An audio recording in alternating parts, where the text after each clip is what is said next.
ഡൽഹി നിയമസഭാ തിരഞ്ഞെടുപ്പിൽ കോൺഗ്രസിനുണ്ടായിരുന്ന ആ ലീഡും നഷ്ടമായി. ബാദിലി സീറ്റിലാണ് തുടക്കത്തിൽ കോൺഗ്രസിന് ലീഡ് ലഭിച്ചത്. പാർട്ടി ഏറെ പ്രതീക്ഷ പുലർത്തിയ മണ്ഡലമാണിത്.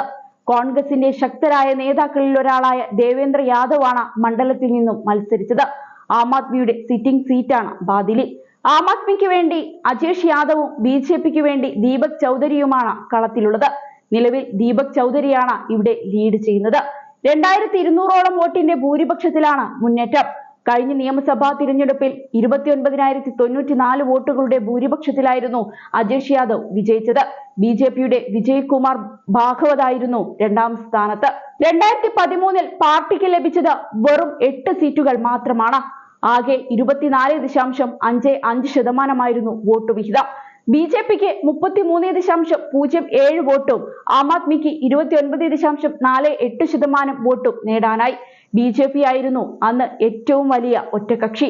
31 സീറ്റുകളാണ് പാർട്ടിക്ക് ലഭിച്ചത്. തുടർന്ന് 28 സീറ്റുകൾ നേടിയ ആം ആദ്മി പാർട്ടിക്കൊപ്പം കോൺഗ്രസ് കൈകോർക്കുകയും ഭരണം പിടിക്കുകയും ചെയ്തു.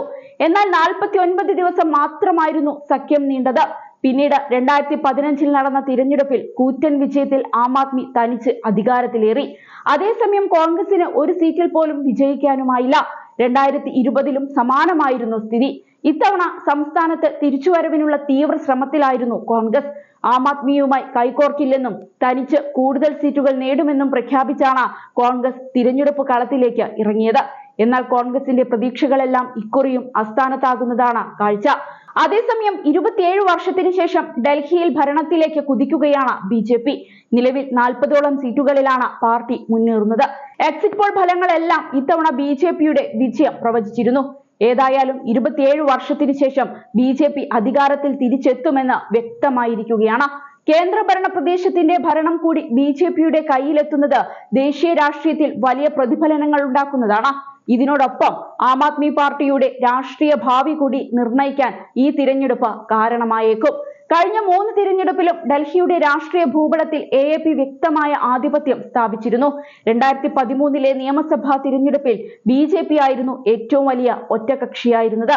എന്നാൽ ആർക്കും കേവല ഭൂരിപക്ഷം നേടാനായിരുന്നില്ല. 2020 നടന്ന നിയമസഭാ തിരഞ്ഞെടുപ്പിലും ആം ആദ്മി വിജയം ആവർത്തിച്ചു. 70-ൽ 62 സീറ്റുകൾ നേടിയാണ് ആപ്പ് ഭരണ തുടർച്ച നേടിയത്. ബിജെപി 8 സീറ്റുകൾ നേടിയപ്പോൾ കോൺഗ്രസിന് ഈ തിരഞ്ഞെടുപ്പിലും ഒറ്റ സീറ്റിലും വിജയിക്കാനായില്ല. 1998 2013 ഇടയിൽ 15 വർഷം ദേശീയ തലസ്ഥാനം ഭരിച്ചിരുന്ന കോൺഗ്രസ് ആണ് ഇത്തരത്തിൽ തകർന്നടിഞ്ഞത്. ഇത്തവണ കോൺഗ്രസ് ആം ആദ്മിയുടെ വോട്ട് പിടിച്ചതാണ് പാർട്ടിക്ക് തിരിച്ചടിയായത്.